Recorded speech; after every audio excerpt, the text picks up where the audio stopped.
and Brandon, but right here at It's Practice, the show.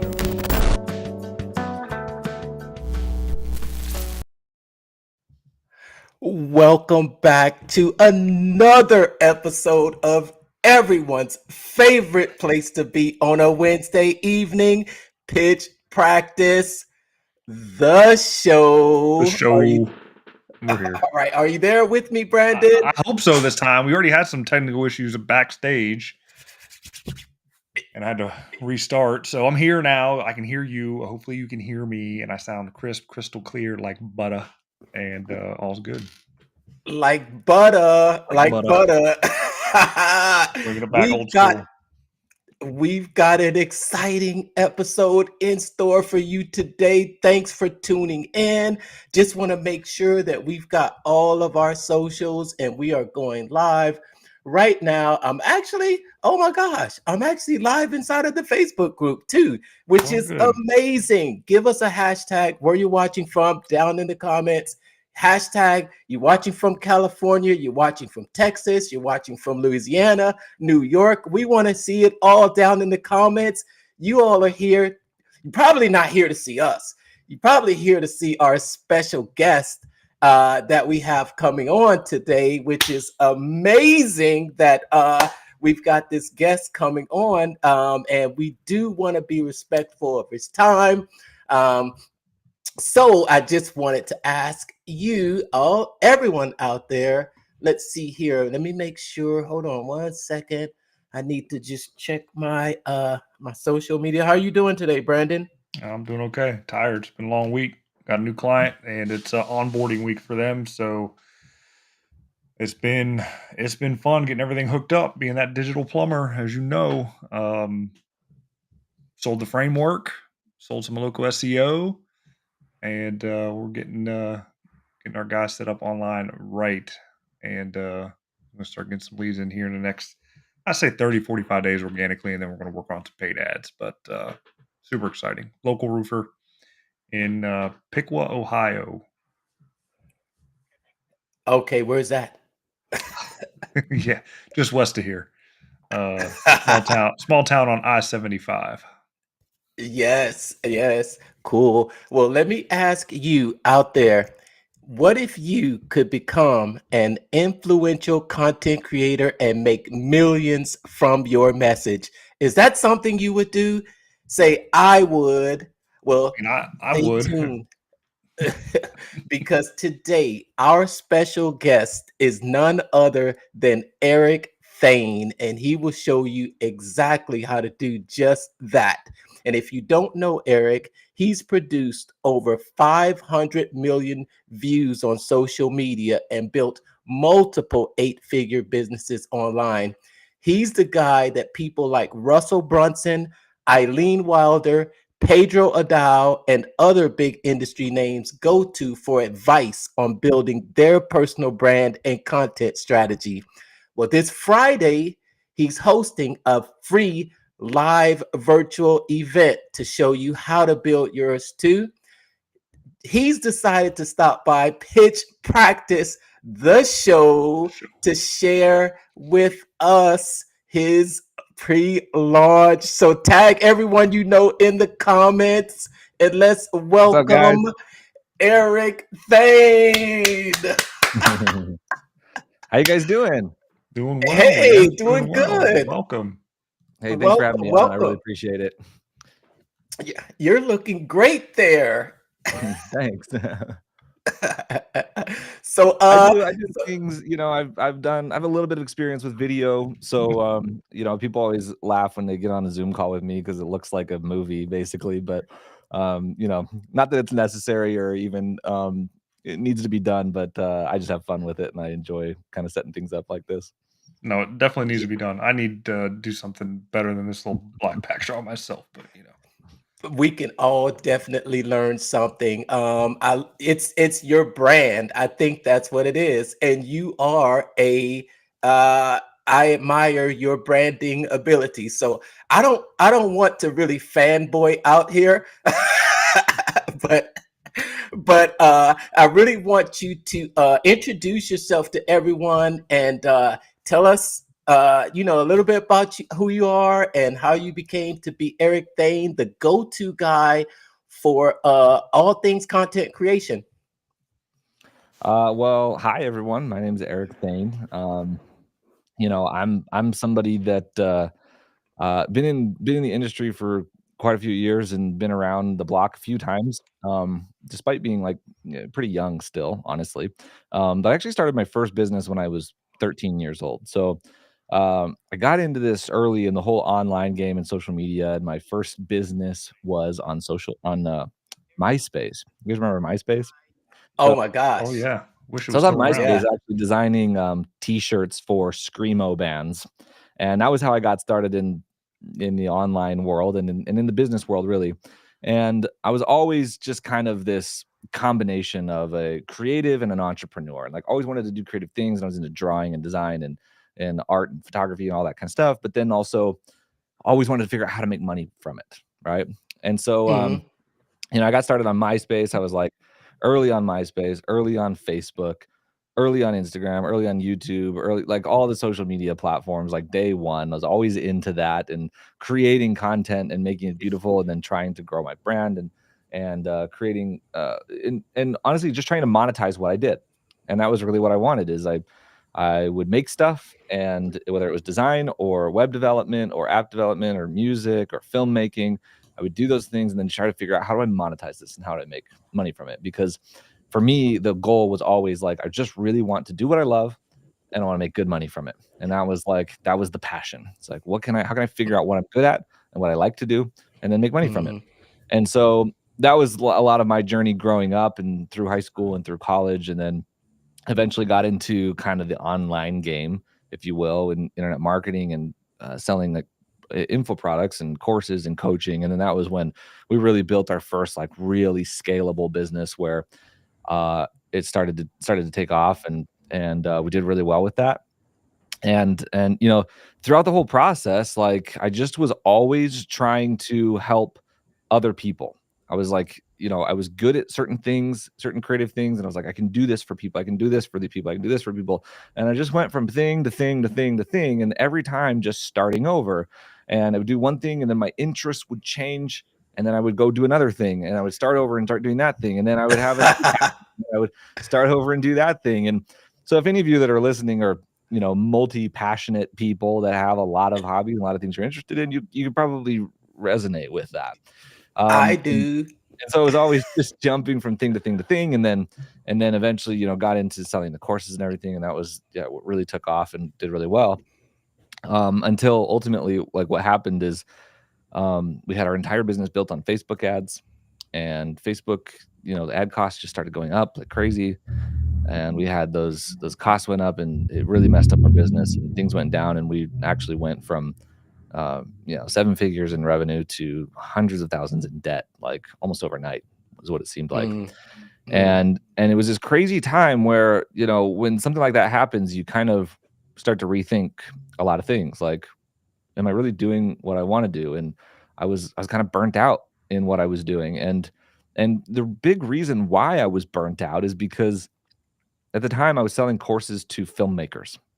Mm. And as much as I love filmmaking and video and cinematography, it's a passion of mine. It's only one thing, right, that I'm interested in. And there's a lot of other things about me and a lot of other things that I'm interested in as well. And I found myself really like siloing myself off into this one thing and becoming that. And I think we do that as entrepreneurs. We go, what is the thing that's going to make me money? And then what's the business I'm going to build? And then we just kind of cater our entire life to that one thing. And all these other parts of ourselves just kind of get hidden and kind of get pushed away. Mhm. And I think that's what was happening. And as a creative, that just wasn't sitting well with me. And I felt like I was kind of in a bad place with that. And Mhm. so that was the time when I decided, you know what, I've been helping other businesses grow on social media. I've been helping them with music and design and video, and I had produced over 500 million views for people on YouTube and doing all this stuff. But I was like, I never really built my brand, or I never really like figured out how to do this for me. And what if I didn't have to start over every single time and start from scratch and build a new thing? What if I could actually build something around me and my passions and what I'm interested in, and then have that carry with me, no matter what I do going forward? And so that was where I got into the idea of like really building my personal brand, if you will. And so I started making video content online, on Instagram and TikTok and YouTube, a lot of short form video and long form video. I started creating this content and trying to make things happen. Really just centered around everything that I'm interested in. And I started talking about all of this stuff and the entrepreneurship and personal development and creativity and content and social media. And that was when things really started to take off, or really started to work, both in terms of the business, I would say, growing, and also just in terms of fulfillment for me, and actually being able to build something that I cared about, right? And yeah, it's been crazy what's happened from there. We've completely, just with organic traffic, we've completely replaced all of our ad spend, and our business is growing even more profitable now than it's ever been before, and all of that without having to spend a dime on ads. And it's just been a wild journey. So there's a quick backstory from me. Yes. So the story that I remember, so just backstory, I think Brandon and I both saw you at Funnel Hacking Live on stage 2023. Both. Eric, are you hearing him? Can you hear me? Yep. We both got a copy of the pre-release, and I at this time was when I actually got on your email list, and I got your 60-second authority script. Yeah, genius, by the way. Thanks for that. I've been using it. The story that I remember is you being at Mastermind in Paradise. And making that decision right there that you were going to make a video every single day. And you started out making some videos right there in Paradise. Yeah. I was at that event, and I remember that was it was kind of a pivotal moment for me, where the ads weren't working, the business wasn't working. It was a real struggle, and I was looking for another avenue, or trying to figure out, what do I do about this? And that was when I had the epiphany, like, I think I need to start creating content. I need to start building my brand, and I need to start actually doing this for me. And I started making the videos, and it was right there at the event. I went and I found a spot to shoot some videos, my very first ones. And they weren't very good, but I did them. I got them done. I made the videos. And then I started posting every day after that. And I had this challenge, this goal, that I was going to post every day for a year. I just decided, because I'd learned from Russell and other mentors, like, if you publish every day for a year, then you'll find your voice, and you'll be successful, and all these things, and you'll never have to work another day in your life. And I remember hearing those things and going, like, I believe that. I believe that, things will change, but it was hard to do. But in that moment, I didn't have another option. I didn't have another choice. Like, what I was doing wasn't working, so I had to change. So I started making the videos every single day. For the first 2 months, I actually lost followers every day making those videos.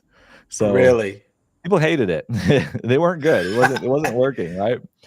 I kept going. I didn't have another choice. I had to keep going, and so I kept going. The second 2 months, things got a little bit better, and it started to improve. I started paying attention to what videos were working, which ones weren't, and kind of modifying it. And then it was sometime around the middle of month 5 when it just skyrocketed. I got to the point where I was gaining 1,000 followers a day and reaching 500,000 to 600,000 people a month, which was just crazy to me, even those numbers, right? And I completed the challenge. 365 days. I made a video, probably, minus a few days, right? But I pretty much did it every day. And by the end of that year, I had completely revolutionized my business. Day 365, almost to the day, I was at Mastermind in Paradise again, the same event the next year. But this time I was now one of the keynote speakers, actually speaking on stage, teaching my process and my framework to people. It was the first time that I taught the 60-second framework. And then from there, I came off stage, and Russell was like, "That was amazing. So cool. Like, can we have you come and speak at Inner Circle?" And I went and spoke at the Inner Circle. And then he said, "Can I have you come and shoot some videos for me?" So I started shooting videos for Russell. And then he said, "Hey, can I have you come speak at FHL?" And so I spoke at FHL. and all these things happened, and that was when it was that point when I decided that I was going to write a book about it, and that's where Create Don't Capture came from, which we'll talk about. Yeah. Yeah, and come to find out, Nice. So during that journey, I mean, how wrote. much of it was 100% innovative on your end versus imitation, just to put content out for 365 days? Yeah, it was a process. It was a journey. I didn't know what I was doing. I didn't have anybody to tell me how to do it. I had created a lot of content for other people, and done a lot of that. But at the end of the day, I was really figuring it out step by step, and that was the goal. Was just like, I got to make a video every day, and they might not all be good, and that's fine. But like, consistency was the key. If I could stay consistent with it first, then I can figure out how to make them good. And that was the key. It was getting started, just making the videos and letting go of them having to be perfect. And then over time, through consistency, actually making them better and better. And that's what made it work. How much would you credit that consistency with your growth? When you started out, and from the 365 straight years, 365 straight days, because I think we've all heard Russell say that if you create content or post on social media for 365 days, how important is that? How important was that for your growth? I really think that that's almost everything. I was going to say everything, but I'm like, it's not everything, but it's almost everything. Because if you think about it, and we're not just talking about content here, we're talking about business, we're talking about doing anything with your life. Consistency is really one of the keys to being successful. In fact, they say the only way to fail is to quit, right? What is failure? What is a failure if you continue going after the failure? It's not actually a failure. It's a stepping stone. It's a learning lesson. It's an opportunity, right? And the only time a failure is actually a failure is if the failure causes you to be done, right? So if something goes wrong and you stop, then that would be considered a failure. And so really, if you think about it, the only ultimate failure is death in our life. Not to get morbid about it, but that is when the body officially fails. But depending on if you're spiritual and you believe in an afterlife, then even that is not. So what is failure? And I think that's a really good question. And a lot of people say, and that's why they say that the only way to fail is to quit. And that applies to anything. Like, you can pick anything in your life, anything that you want to do, or you want to be successful with, or you want to get out there, any message you want to put in the world. And if you will do it and do it consistently and do it for a long time, you will be successful on some level. All right. There's no way it doesn't work out. Unless you pick something like completely obscure or you're just really bad at it. But generally what happens is when you are bad at something and you do it consistently, what happens is you get better at it over time. So consistency is a lot of the equation, is what I would say. But there's another piece to it that makes the consistency work. And that is, and I think if you commit to being consistent, this other piece will happen automatically, even if you don't know what it is. It just might be a little bit slower than what I'm going to tell you right now. And so then you'll know and you'll be able to implement it, and therefore you'll be able to do it faster. And consistency paired with iteration is what I would say is the key to success, right? So consistency being you're staying consistent and you're doing it and you're committing to, I'm going to do this and I'm going to continue doing it. I'm going to do it for a long time. Paired with iteration, meaning I'm going to commit to improving at this over time as well. Because if you just make, some people are like, oh, hey, I made a video every day for 365 days or for a year, but they didn't really make a new video every day. They made the same video 365 times. You know what I'm talking about? And so if you're not learning from it, if you're not iterating from it, if you're not paying attention to what's working, what's not, how do I improve this, how do I make it better, then yeah, you're not going to see a lot of growth. But if you can be consistent, and then you compare that consistency with, I'm going to make not just a video every day, but I'm going to make a video every day that is better than yesterday's. That's where you'll see growth. What is it they say? If you make something that is 1% better every day, then by the end of a year, you'll be, what's the number? 37 times better. Okay, because Yeah. of the exponential growth that happens. And so that's the key. It's like, how can I be 1% better every single day with these videos, with my content, with my business, with everything that I do, so that by the end of a year, I can be 37 times better. And when it comes to content, the way you do that is very simple. You every week, every month, you look at all of the content that you posted in the last week and last month. You look at the stats. There's metrics that show you how the videos performed, whether it's the views or the engagement, and you see which ones popped off. Okay, so typically you'll make a bunch of videos, and let's say they're all getting 100 views, and you'll have one that gets 400 views. Like, okay, there's something there. Something about that video worked. And so you find those ones. These are what I call outliers. You find the outliers, and you go, okay, what did I do in that video? How can I do more of that and less of whatever I did in these other ones? And if you'll commit to that process, like every day, every week, every month, just paying attention. This is what we do with our clients. They come in, they're getting 200 views on every video. We make them post for a week or two, and then we look at their content. We go, okay, this one and this one both got 400 views or 500 views. What did you do there? Now we're going to go do more of those. We're going to do more of those, and then we're going to keep experimenting with other ideas. Okay, and we go do those, and then the next week we find out, okay, which ones worked, and we go and we do more of those, and we keep doing that. And within a month or two, they've gone from 200 views per video to 2,000 views per video. And when you can go from your entire reach of your business from 200 views a day to 2,000 views a day, that's a 10x improvement in the amount of people that are seeing you and what you do. That can, if you know how to capitalize on it, that can present a dramatic increase in your business as well. So just even that much, okay? A lot of people get really excited about going viral or getting 1 million views or whatever. In some ways, I think that going viral is kind of the worst thing that can happen to people, just because of what it does to you psychologically, and it causes people to want to chase these like views, and people start to be willing to do anything to get a ton of views, even if that anything has nothing to do with what they do or what their business is or how they help people. And yeah, you can get 1 million views doing some silly stunt on social media and you'll get a ton of views, but like, is that actually growing your business? Is it actually reaching the people that you want to reach? Is it actually helping you grow the direction that you want to grow? And if it's not, then it's probably not doing much for you. So at the end of the day, yes, it's nice to understand how to go viral. It's nice to understand how to play with psychology and understand like why people share certain things, because you can use that to improve the performance of your videos.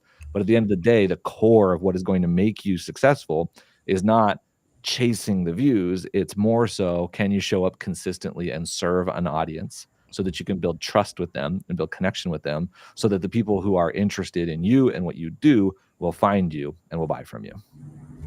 Nice. I gotta get another question in real quick. Sorry, just to piggyback. I know. What was the biggest lesson that you learned from a full 365 posting 365 days worth of content? What was the biggest lesson? I think I've learned this lesson over and over again, and it's taken me forever to get it through my head. And I think it takes a lot of people forever to get it through their heads, because you hear this and you go, that sounds good, but then doing it is a completely different beast, especially for people who are multi-passionate or who are entrepreneurs or who are, we're kind of aloof sometimes, let's be real. And it's the lesson of focus. So when I actually go back throughout my business and I think about the times when my business like really took off, when something like was really going well, it was because I focused on one thing. And I dedicated all of my attention, all of my time and energy to that one thing, whether it was one funnel or it was creating content or it was one product or one offer or something like that. When I focused in on that one thing and I didn't get distracted by everything else, I just committed to making this thing work no matter what. That's kind of a key to consistency, if you think about it, because what happens with most people is they go to an event or a conference and somebody gets on stage and says, hey, publish every day because that's what's going to grow your brand. And they go home and they post for 3 days and then they stop. Right. And if that's the case, it will do nothing for you. You've just completely wasted your time, because and when people stop, it's not because they they go, oh, well, doesn't work or whatever, is because other things take priority, and then they're busy, and then they have other stuff, and then it's just like, this isn't really important anymore, and it's not getting me results immediately, or it's not making me $1 million overnight, so I'm gonna go try something else. And you can get stuck in this rhythm of going, like I did when I was younger, going from thing to thing to thing to thing, looking for that silver bullet, looking for the thing that's going to just blow you up overnight, looking for the thing that's going to make you famous, whatever it is.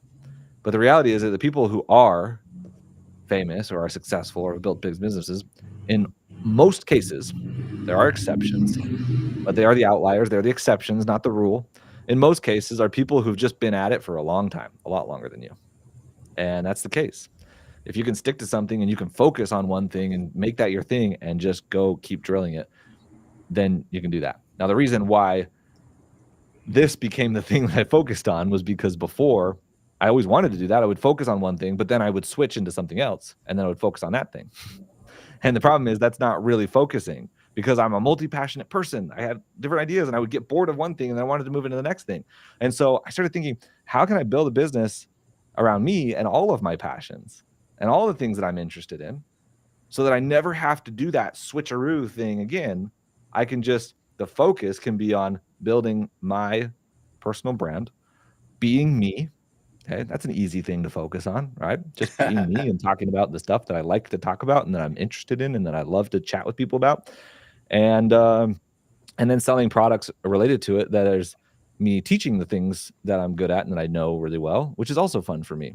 And so therefore now it becomes very easy for me to focus on that, because it's just native to me and who I am, rather than me choosing a business and saying, I'm going to go do this thing and then get bored later. Nice. And so with your philosophy, though, I think the first time I heard you speak at Funnel Hacking Live, there was a presentation, one or two sessions before yours, that said, document, don't create. And then you came on stage and said, create, don't capture. So there's a little bit of conflicting information there during that year's session. It kind of left me a little bit skewed there. So compare your philosophy to that one, and why would yours be a little bit better than the document, don't create? Yeah, that's actually really funny. Did somebody say that? I didn't even know that. No, I just remembered it from the event, and it always just kind of stuck with me that there was the conflicting message there at FHL, because they're usually pretty. Yeah, it's funny. It's funny because it probably sounds like my message of create, don't capture is just like the complete opposite of that, and in a way, it is in some ways, right? And but I think you have to understand, like, you've got two different people coming from two different perspectives, and also probably speaking to two different people. So when whoever it was, if they were talking about, documenting, don't create, they're speaking from the perspective of, well, if you're struggling to create content, you're struggling to get out there, a really good mental model, a good framework for thinking about how to create content to make it easy for people who are just getting started is just to document your journey, right? That's what they're saying. And that's a really great idea. I recommend that to my clients as well. Like, document your journey. That is a type of content that's really easy to make. And it helps people to feel like you don't have to be like some mega expert or guru in your field before you start posting. And that's a big thing that holds people back, is that they don't want to create content because they're like, well, I'm not Tony Robbins. I'm not so-and-so. I'm not whatever. I don't have this experience. And for somebody like that, the answer is, that's totally fine. Just document your journey. So instead of going out there and saying like, and acting like an expert and saying like, I have all this stuff and here's what you need to do, when you really don't have any experience yet and you're just getting started, then yeah, go document your journey. Instead, go out and say, hey, this is what I'm learning. Or I just read this book and here's a thing that I learned. Or so-and-so who is an expert said this thing and here's what it said to me. Here's the epiphany that I got from it. That's documenting your journey. And so when people get up and they say something like that, like document, don't create, that's what they mean. And that is a great principle. And that is a smart principle. In fact, I think it's smart for not even just a beginner to do, but even somebody who's more advanced to also do. You'll see people who are experts. For example, let's take like Alex Hormozy, for example. Like, a lot of your audience probably knows him. He still creates content documenting his journey, right? He still creates content documenting other people's journey. A lot of times he talks about Warren Buffett, right? Or other experts that he looks up to. Okay. So it's a content type that you don't only do at the beginning, but you can do at any time. And it's a really good way to take other people's ideas and to take what's going on in your life and the journey that you're on and just be sharing it with people. So that's what they mean when they say document, don't create. Now, what I mean when I say create, don't capture is regardless of what type of content you're creating or regardless of what type of business you're creating, create, don't capture is more so about putting intention into what you do. It's about what I was talking about earlier is like actually really trying to make it better. It's actually putting effort into it. Where a lot of what people do when they're creating content is they just go through the motions of, well, I just got to make a video every day and then I'm going to be successful. And so they make a video every day and they're not really trying. They're not really thinking about what am I building? What is the message I'm trying to share? What am I actually trying to do here? How am I trying to impact people? How am I helping them? What products do I have? They're not thinking about any of that. They're just like, I'm just going to make a video every day because they said to. That's capturing. Okay. And so the goal is not really the type of content, which I think the document, don't create conversation is about different types of content. The conversation here is more around the intention that is put into the content. Are you creating content just because somebody said that you should, and you're hoping that, you know, maybe something will happen because of it? Or are you doing it because you're a creator, you have a message, you have a business, you have an impact you want to make, and you have something you want to do in the world? And that really, to me, is the difference between creating versus capturing. Makes sense. Makes sense. It's communicating in a way that will get people's attention, to get them to know you, like you, and trust you. I saw you break that down at Funnel Hacking Live a couple weeks ago, and I saw you do that so effortlessly. That was amazing to me. How you, I think I only had a few moments to watch you there, but you broke down this framework where you said idea, platform, and format. Do you remember that? Yep. And it was a simple process on how to make just all this different type of content. Do you remember that? Tell us. Yeah, I'll tell you about it.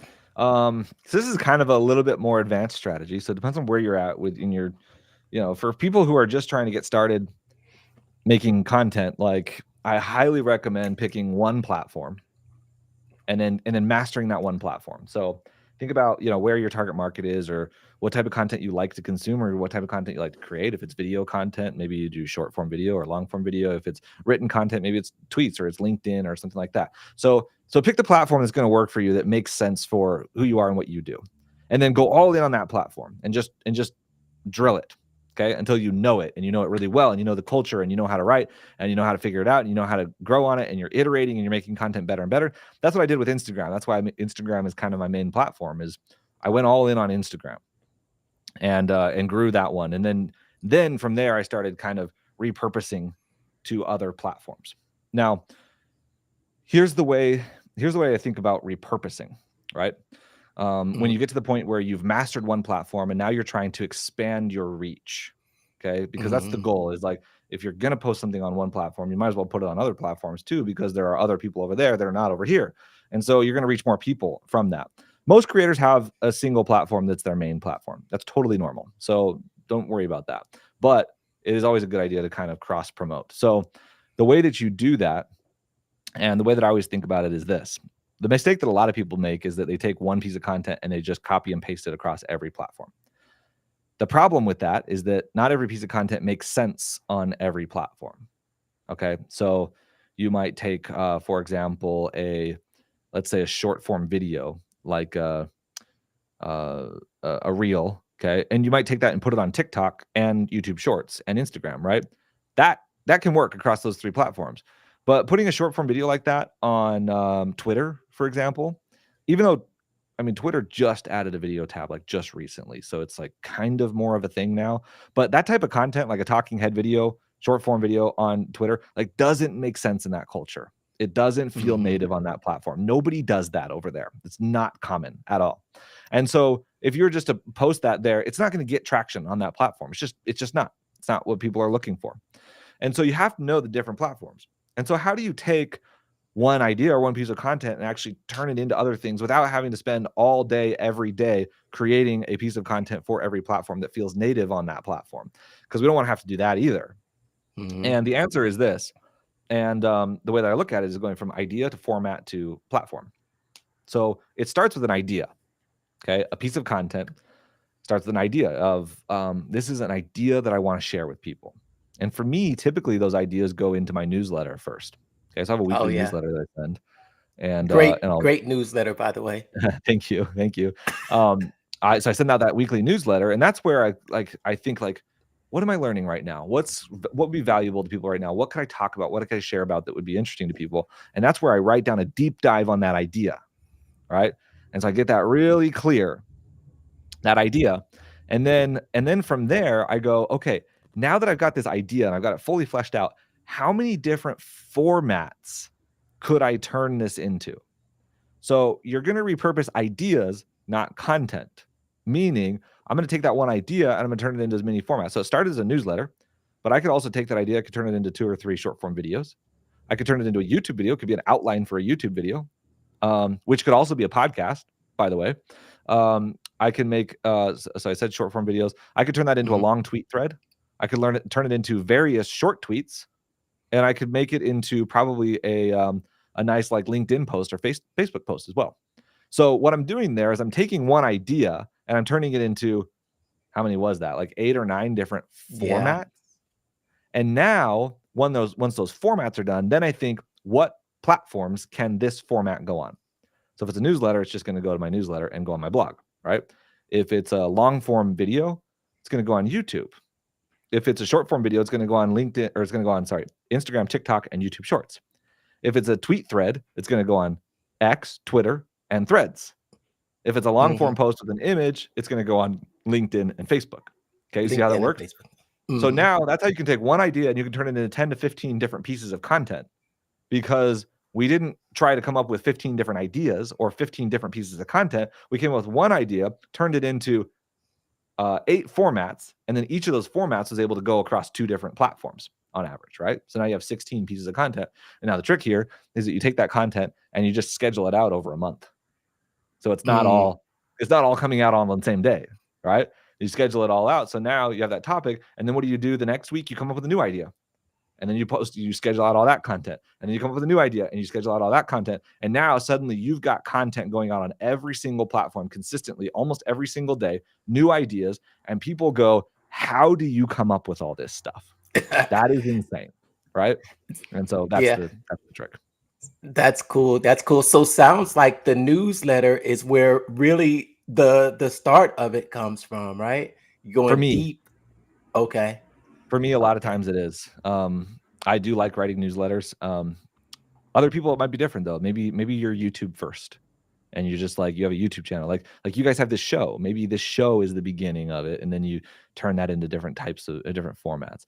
There's different ways to do it. Some people, if you're just like very, TikTok first, maybe you just make ideas for TikTok, and then you watch and you see which ones take off. Oh, that one took off. I'm going to take that idea, and I'm going to go and turn it into a newsletter, and a tweet thread, and a LinkedIn post, and all these kind of things, because you know that hook works.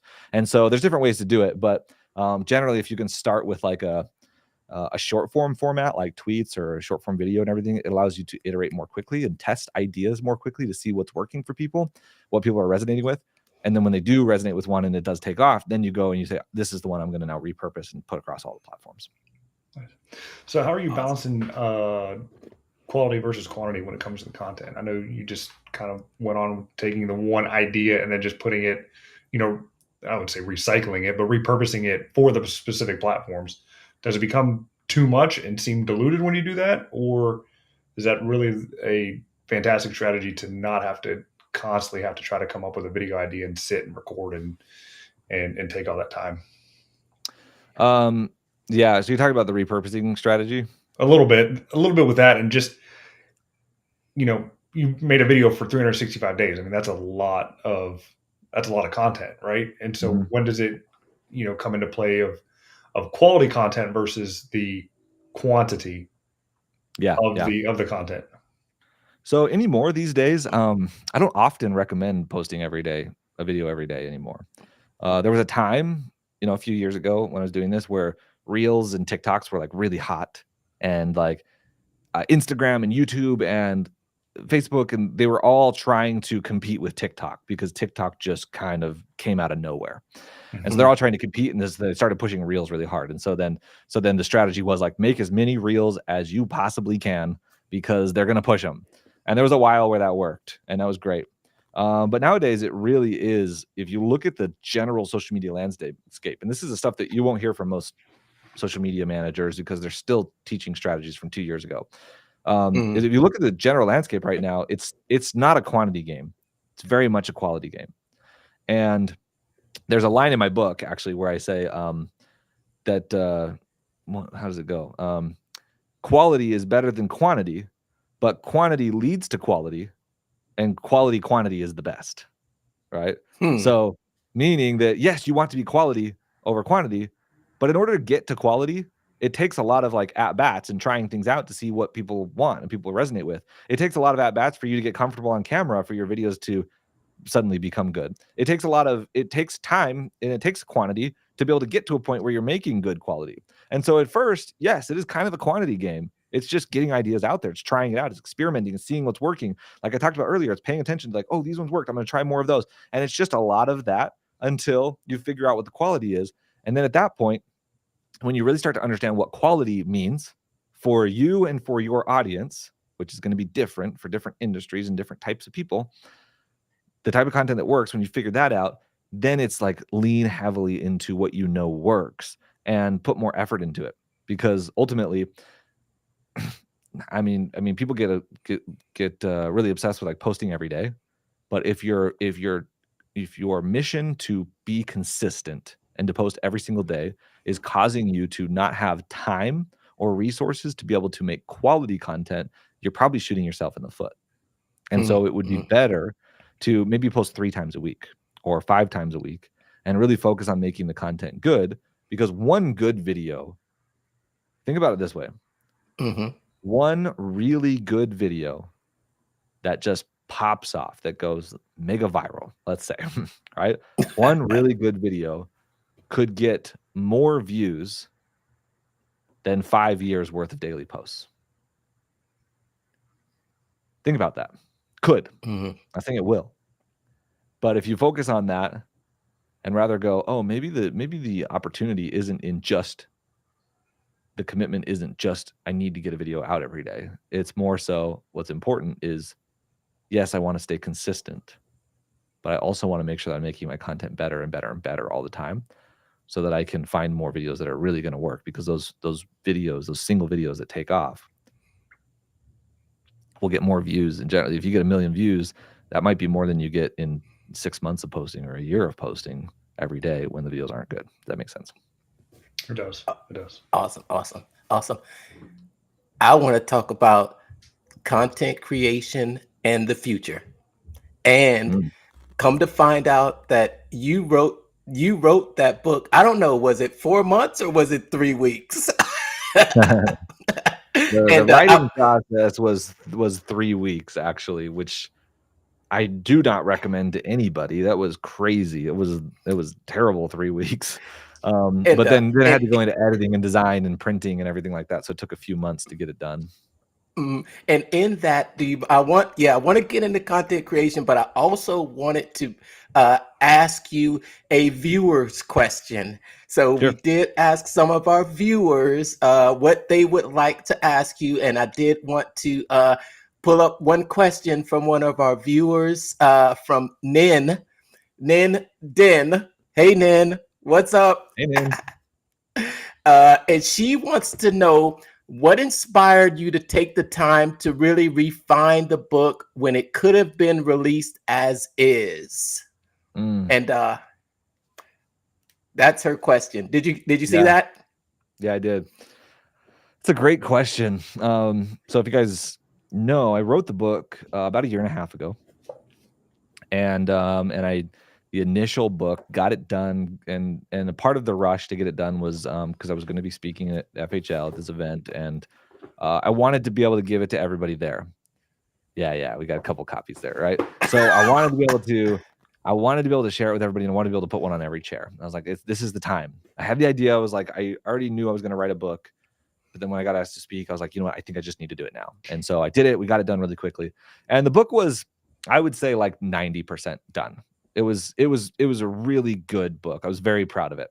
But not, when you're a creator, you're kind of always balancing this desire to really create something and this also desire to not fall into the trap of perfectionism, right? Because at some point, things just have to ship and they have to be done. And I did that, and I got the book out there, and it was the best thing that I could have done. But then I still wanted to spend some more time working on it. And so I did. I kept working on it, kept tweaking it, kept trying to, make this book even better. Because, they say done is better than perfect. But when you're a creator, sometimes you just know that something that you're making has to be better than just done, right? And so it's like if done is not good enough, can there be a healthy balance between done and perfect, right? And I think that's the place to operate. And so I started working on it. I kept tweaking and changing some of the things in it. I added about 5,000 new words to it, added new graphics and doodles. So it's like it's the same book, same principles, but this is kind of like a second edition, if you will, except it's actually like the first edition.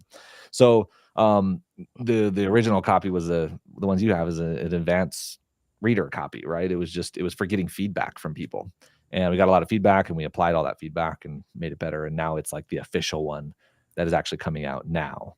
And that was the reason why I took the time, and I wanted to make it good. We also ran into some roadblocks, completely transparently. Like there was just a lot that I tried to do with it that wasn't working, and different suppliers and stuff like that. Things that get in the way of trying to create something. And then, but ultimately, we got through all of it. We figured it all out, and now we're finally going to launch the official version of it. And at the launch event this Friday, we're doing something very unique and different and special with it. So I'm not going to tell you what that is. You have to be there in order to see it. But I did want to really lean into the principle of this book, which is create, don't capture.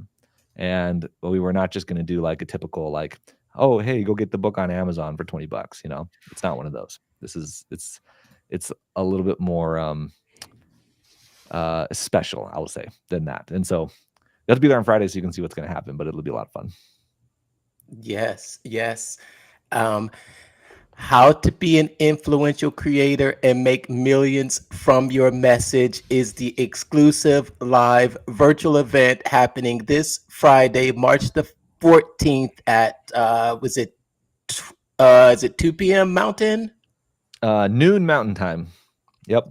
It'll be 2 hours. It'll be a 2-hour virtual event. I'm gonna be talking through my framework and my story, and we're gonna be going deep on really what it means to be a creator, how to be a creator. And what I mean by that, by the way, is not necessarily a content creator or like an artist or a photographer or whatever. Like sometimes people get that word creativity mixed up with like artists, right? When in reality, we're all creative in some ways, and we're all creators. A lot of times, in entrepreneurship, we talk about innovation, right? Innovation and entrepreneurship. What is innovation except creativity? It just in entrepreneurship, just applied to a different field. And so that's what I'm talking about. When I talk about creativity, I'm talking about innovation. I'm talking about doing something unique and building something with your message. And so we're going to talk about that. If you're the type of person who either you're an entrepreneur, you have a business that you're running and you're trying to get more attention for it, and you want to get it out there and get more people to know who you are and what you do. Or if you're a creator and somebody who likes to create something, but you're trying to figure out how to monetize it and how to make money from what you do. Or if you're neither of the above, if you're just somebody who says, you know what, I have something to share with people. There's something that I would like to talk about.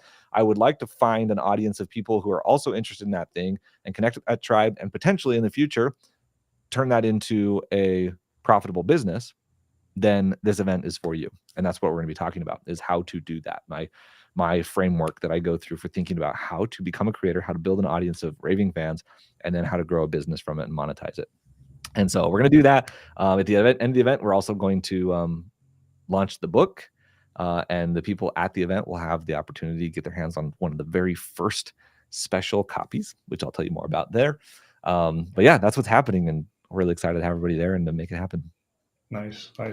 Um, as you're talking about the future of being creative and things like that, I don't know if Mark had briefly touched on AI because I still can't hear him, but how is the AI and automation going to be playing a role in the future of being creative as a human?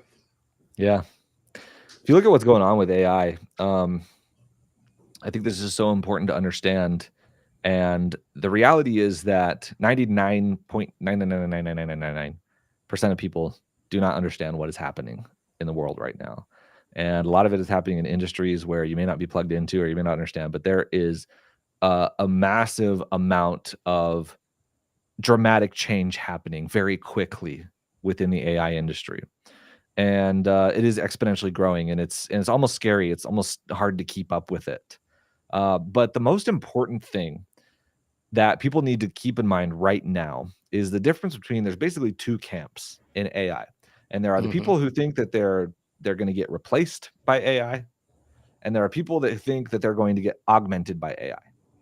And the difference between these two groups of people is that the people who think they're going to get replaced are probably going to get replaced. The people who think they're going to get augmented are probably going to get augmented, right? Because it all comes down to your mindset and how you're thinking about it. Okay. If you're thinking about it as, well, shoot, AI is taking over, there's nothing I can do, I'm stuck, then you're probably going to get replaced.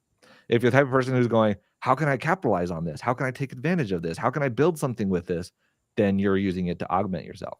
Now, when I say augment, what I mean is like, well, I mean, everybody's familiar with ChatGPT, right? Or most people are.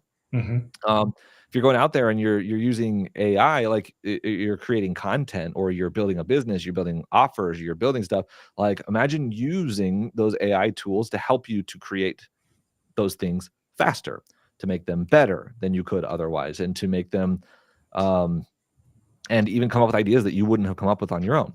The cool thing about that is and the important thing is that you're not just going to ChatGPT and saying, hey, make me a course, and then trying to sell that to people. Okay. You're going to struggle with that. Like that ship has sailed already, right? Because it's generic and it's just not going to be the same. But if you can be the creator, okay, this is where I think being a creator is so important, meaning that the AI needs somebody to prompt it. It needs somebody to direct it. It needs somebody with a vision. It needs somebody with an idea. It needs somebody that knows what to do and how to do it, and to use the AI to help them to achieve that vision. Otherwise, whatever comes out will be generic. And so the greatest opportunity right now, whether it's in content creation or business or whatever online, is in using those AI tools to augment yourself so that you can create faster, so that you can create better, and so that you can ultimately grow even faster. And so on Friday, we're going to be talking a little bit about how to do that, specifically for content creation and growing your business online, because this is an industry that I'm very plugged into.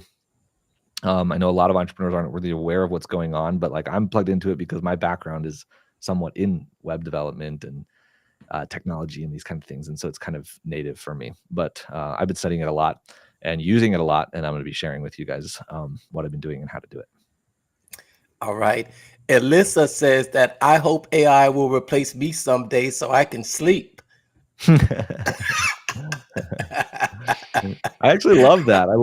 I do think that we don't need to get into this, but that's kind of like the end game of AI. If you think about it, like it only goes a few directions, and one of those directions is that, well, if robots and AI really does take over everything, then all there will be left for us to do, like we won't have work anymore, right? We won't need to work anymore. All that will be left for us to do is to be social and have families and live our lives and go do things and sleep, honestly. So it's kind of great if you think about it. Great. I think that one of the points that you should be hitting on is how to make AI your competitive edge instead of letting it replace you. Yep. Yeah, we'll be talking about that on Friday. Awesome. Okay. Brandon, if you don't have any more questions, maybe we could take one more viewer's question. One more viewer's question, and it has to do with a WTF Cybertruck. What's the question? No, that was my question, but Oh, that was your question. Got it. that was my question, but I did want to ask this question from Tracy Kelly, aka Your Funnel Girl.